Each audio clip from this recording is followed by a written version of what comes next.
Father of botany किसे कहा जाता है? थियोफ्रास्टस। अब हम बात करेंगे क्लासिफिकेशन ऑफ प्लांट किंगडम की। 1883 में इचलर नाम के एक वैज्ञानिक ने बोटानिकल वर्ल्ड को विभाजित किया था मेनली दो भागों में। ये देखिए, plant kingdom was divided into two parts by Ichler in 1883. Cryptogamous, no seed and flower. Phanerogamous, flowering plants. Cryptogams के आगे तीन भाग थे, थैलोफाइट, ब्रायोफाइट और पटेरिडोफाइट। थैलोफाइट जो है वो सबसे बड़ा ग्रुप है प्लांट किंगडम का। इसमें बॉडी थैलस लाइक होती है। इसमें कोई डिफ्रेंशिएशन रूट, स्टेम और लीव्स में नहीं होता प्लांट्स का, और ना ही इसमें कोई कंडक्टिंग टिश्यू होता है। इसके दो मुख्य भाग हैं, एल्गी और फंगी। एल्गी में अब एक प्रश्न बहुत बार आता है कॉम्पिटिटिव एग्ज़ाम्स में कि स्टडी ऑफ एल्गी क्या कहा जाता है। फाइकोलॉजी होती है, उसी तरह स्टडी ऑफ फंगी है, माइकोलॉजी है। ठीक है, तो इसका डिफरेंस याद रखो। Study of algae is phycology and study of fungi is mycology. अब जो एल्गी है वो नॉर्मली ऑटोट्रॉफिक होती है। इसका मतलब है कि यह अपना भोजन खुद बना सकती है, इसमें क्लोरोफिल होता है। अब एग्ज़ाम्पल की बात करें तो एल्गी जो है वो फूड के रूप में यूज़ होती हैं कुछ एक, जैसे कि उल्वा, पोरफीरा, नोस्टॉक। कुछ एल्गी आयोडीन बनाने में प्रयोग की जाती हैं, जैसे इचलोनिया, लैमिनारिया। कुछ एल्गी मैन्योर यानी खाद के रूप में यूज़ होती हैं, जैसे कि नोस्टोकैना, बीना और कैल्प। कुछ एल्गी रिसर्च में प्रयोग होती हैं, जैसे एसिटाबुलारिया, क्लोरेला।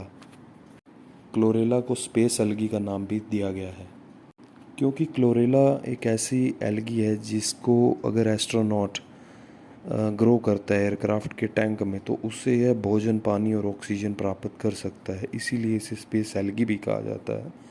यह भी एक बहुत महत्वपूर्ण प्रश्न आ सकता है एग्ज़ाम्स में। के बाद हम बात करते हैं फंगी की। Study of fungi is called mycology, जो मैं पहले बता चुका हूँ। अच्छा, इसके कुछ उदाहरण हैं फंगी के, जैसे म्यूकोर है, यीस्ट है, बहुत इम्पोर्टेंट है ये। फंगी में जो भोजन होता है वो ग्लाइकोजिन के रूप में होता है।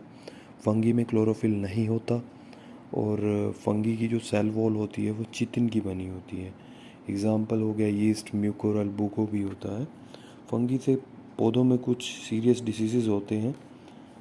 ज़्यादातर डैमेज जो होता है रस्ट और स्मट द्वारा होता है। कुछ एक फंगल डिसीज़ हैं, जैसे white rust of crucifer, loose smut of wheat, rust of wheat, early blight of potato, red rot of sugar cane, tikka disease of groundnut, wart disease of potato, brown leaf spot of rice इत्यादि।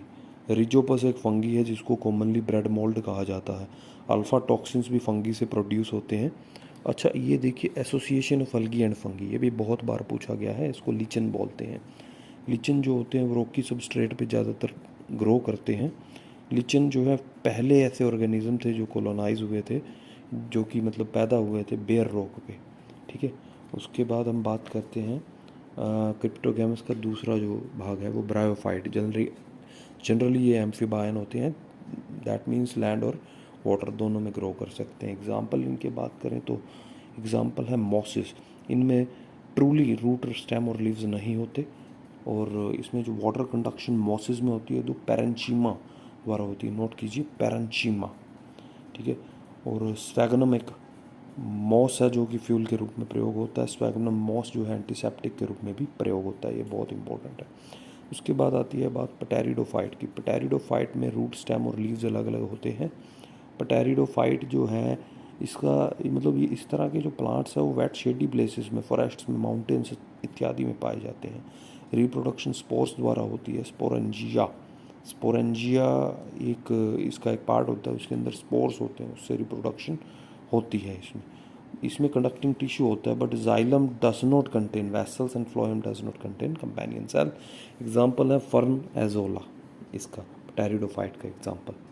अच्छा, अब उसके बाद आता है plant kingdom का दूसरा मुख्य भाग जो कि है phanerogams, that means flowering plants. Flowering seed इसमें होते हैं।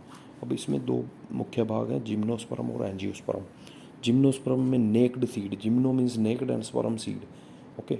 लाइकवाइज एंजियोस्पर्म है, इसमें कवर्ड सीड होता है। अब जिम्नोस्पर्म जो है ये पेड़, बड़े बड़े पेड़ और बुशेस की फॉर्म में होते हैं। इसमें बॉडी डिफरेंशिएटेड होती है रूट, स्टेम और लीव्स में। इसमें वुडी, पेरेनियल और लंबे ऊंचे प्लांट्स होते हैं, मतलब ट्रीज़ होते हैं।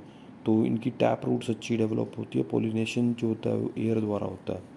जो टॉलेस्ट प्लांट है प्लांट किंगडम का, सिक्वा की गैंटिया, वो भी जिम्नोस्पर्म के अंडर आता है। इसकी हाइट 120 मीटर है। इसको रेड फूड ऑफ कैलिफोर्निया भी कहा जाता है। जो स्मॉलेस्ट प्लांट है जिम्नोस्पर्म में, दैट इज जामिया पिग्मिया।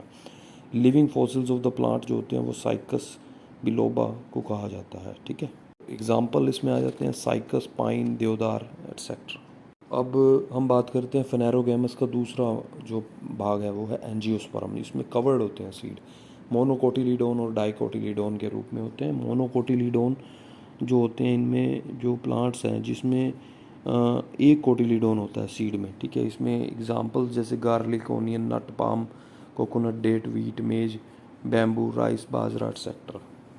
डाइकोटिलीडोन वो होते हैं जिसके जो सीड में दो कोटिलीडोन होते हैं। ठीक है, दो भागों में होता है वो विभाजित। तो इसके मुख्य पौधे इस कैटेगरी के आते हैं डाइकोटिलीडोन में। टर्निप है, jute, lady finger, pulse crops आती हैं, लेमन, ऑरेंज, मेलन, वाटरमेलन। ठीक है, अब लीव्स जो हैं वो लंग्स कहे जाते हैं प्लांट्स के। ठीक है, और जो ये फेनेरोगेम्स हैं इसमें वेल डिफरेंशिएटेड होते हैं। रूट, स्टेम और लीव्स अलग अलग होते हैं। सिर्फ फ़र्क यही है कि जिम्नोस्पर्म में नंगे सीड्स होते हैं जबकि एंजियोस्पर्म में कवर्ड सीड्स होते हैं। ठीक है, थैंक यू।